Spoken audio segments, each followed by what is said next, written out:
Dalam nama Bapa dan Putra dan Roh Kudus. Amin. Shalom Aleihim. Berjumpa lagi dengan saya pada perenungan hari ini tanggal 25 Februari 2022. Bolehkah bercerai? Bacaan liturgi hari ini diambil dari surat Yakobus 5 ayat 9 sampai dengan 12 dan Injil Markus 10 ayat 1 sampai dengan 12. Saudara-saudaraku yang terkasih di dalam kasih Kristus, masih ingatkah di ingatan kita akan perceraian Ahok atau yang dikenal dengan BTP dengan istrinya Veronica? Sangat heboh sekali waktu itu, saudara. Nah, ada pertanyaan di kalangan masyarakat luas. Kok anak Tuhan bisa bercerai? Apakah gereja mengizinkan perceraian ini? Dan bagaimana menurut Alkitab? Injil hari ini saudara-saudara, orang Farisi ingin menjebak Yesus Kristus dengan sebuah pertanyaan. Apakah seorang suami diperbolehkan menceraikan istrinya? Tetapi jawabnya kepada mereka, apa perintah Musa kepada kamu? Saudaraku, perhatikan. Tuhan Yesus berbalik bertanya dengan hukum yang diberikan Musa, yang mana merupakan hukum yang disanjung-sanjung oleh kaum Farisi. Tapi jawab mereka, saudara, Musa memberi izin untuk menceraikannya dengan membuat surat cerai. Markus 10 ayat 2 sampai dengan 4. Sungguhkah Musa mengizinkan ini, saudara? Seperti yang kita ketahui bahwa pernikahan Kristen adalah seumur hidup. Hanya maut yang memisahkan mereka. Allah lah yang menciptakan pernikahan dan keluarga. Pernikahan adalah lembaga di mana merupakan inisiatif langsung oleh Allah di dalam penciptaan. Sangat jelas yang disampaikan Yesus di dalam Injil hari ini, saudara. Sebab pada awal dunia Allah menjadikan mereka laki-laki dan perempuan. Sebab itu laki-laki akan meninggalkan ayahnya dan ibunya dan bersatu dengan istrinya. Markus 10 ayat 6 sampai dengan 7. Kalau kita lihat di dalam penciptaan, dalam kitab Kejadian, saudara, dituliskan Tuhan Allah berfirman, tidak baik kalau manusia itu seorang diri saja. Aku akan menjadikan penolong baginya yang sepadan dengan dia. Kejadian 2 ayat 1, Kejadian 2 ayat 18. Inilah saudara-saudaraku dasar Allah mewujudkan persatuan antara laki-laki dan perempuan menjadi pasangan suami istri untuk saling melengkapi, saling mengasihi, tolong menolong. Dan selanjutnya saudara-saudara melahirkan keturunan ilahi. Kejadian 1 ayat 2. Inilah dasar lembaga perkawinan itu berdasarkan kitab Kejadian bab 2 ayat 21 sampai dengan 23, saudara. Berdasarkan kitab inilah maka Yesus sampaikan, karena itu apa yang telah dipersatukan Allah tidak boleh diceraikan manusia. Markus 10 ayat 9. Tapi saudara, kenapa masih ada perceraian? Bahkan anak-anak Tuhan yang diberkati perkawinan di gerejanya masih bercerai. Inilah saudaraku, jawaban Yesus kepada orang Farisi, juga kepada mereka yang bercerai pada saat ini. Anak-anak Tuhan yang bercerai ataupun yang mau bercerai. Justru karena ketegaran hati mula, maka Musa menuliskan perintah ini untuk kamu. Markus 10 ayat 5. Nah, bagaimana jika pasangan Kristen tetap ngotot bercerai, saudara? Kalau mereka ngotot untuk bercerai, saudara, dan sudah bercerai, maka tidak boleh menikah lagi. Masing-masing pasangan tidak boleh menikah lagi, saudara. Ia tidak boleh menikah lagi sampai Yesus datang kedua kalinya.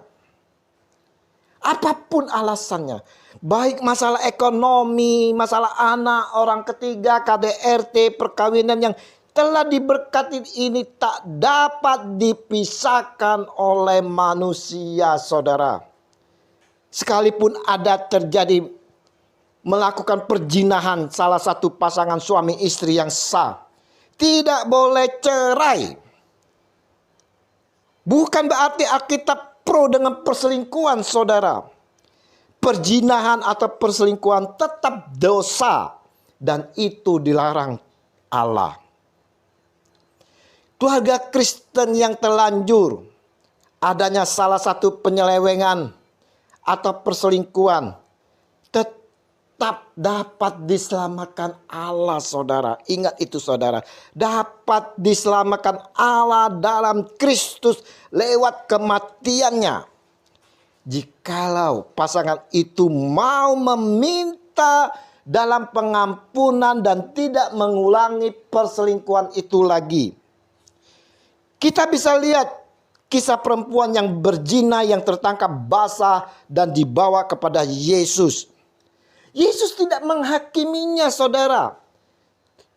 Ketika perempuan itu menyesali dosanya dan membasuh kaki Yesus lewat air matanya, saudara, Yesus mengampuni perempuan berzina ini dan menerima berkat baru. Dosamu telah diampuni. Renungan hari ini, saudara-saudara, mau mengajak kita semua untuk dapat selalu mengingat akan janji perkawinan kita di saat diberkati di gereja. Kita juga harus ingat, saudara, bahwa perkawinan itu adalah inisiatif Allah. Inisiatif Allah itu sendiri untuk mempersatukan dua insan yang berlawanan jenis untuk dapat saling mengasihi, tolong menolong, saling menopang, saling menguatkan satu dengan yang lain. Jika ada masalah dalam perkawinan kita, baiklah kita datang kepada Yesus, saudara, untuk meminta pertolongan. Jika masalah itu datangnya dari kita sebagai salah satu pasangan, baiklah dengan sadar, saudara, untuk datang kepada Yesus dengan menyesali dan mohon ampun. Seperti wanita yang kedapatan berzina, Yesus tetap mengasihi dan mengampuninya. Ingat, Allah mempersatukan kita bukan untuk bercerai, tetapi menjadi satu. Mari saudara-saudara yang saat ini ada permasalahan di dalam perkawinan, saya ingin berdoa secara khusus untuk saudara. Letakkanlah tangan kanan saudara ke dada dan katakanlah kepada Yesus, Tuhan Yesus, kami bersatu hati saat ini untuk bersama-sama membawa dalam doa apa yang terjadi, yang menjadi kerinduan bagi saudara-saudara kami ini, bagi pasangan-pasangan ini. Mereka bergumul di dalam perkawinan yang telah diberkati. Kami serahkan semua pergumulan mereka di dalam tangan kasih Engkau, Tuhan kami Yesus Kristus. Apapun kesalahan yang ada dari setiap pasangan ini, seperti seorang wanita yang kedapatan berzina, Engkau ampuni. Biarlah Tuhan Yesus, Engkau pun ampuni mereka, saudara-saudara kami ini, pasangan ini. Kami berdoa di dalam nama Engkau Yesus Kristus. Berilah hikmat daripadamu kepada mereka setiap pasangan ini. Kau buka hati mereka masing-masing. Jamah mereka dengan Roh Kudus-Mu ya Tuhan, agar mereka menyadari akan kesalahan mereka dan mengakui di hadapan-Mu. Dan ampunilah mereka. Curahkanlah anggur manis-Mu biar selalu mengisi penuh bejana kehidupan perkawinan mereka, sehingga membuat perkawinan mereka menjadi manis lagi. Mereka bersatu lagi dan perkawinan mereka Kau selamatkan. Yang terluka, tersakiti Kau pulihkan. dan kau sembuhkan. Biarlah kasih-Mu ya Yesus Tuhan kami selalu menyertai pasangan-pasangan ini dan kami semua, sehingga hidup perkawinan kami dapat selalu manis demi Kristus Tuhan kami. Amin. Dalam nama Bapa dan Putra dan Roh Kudus. Amin. Shalom Alehim.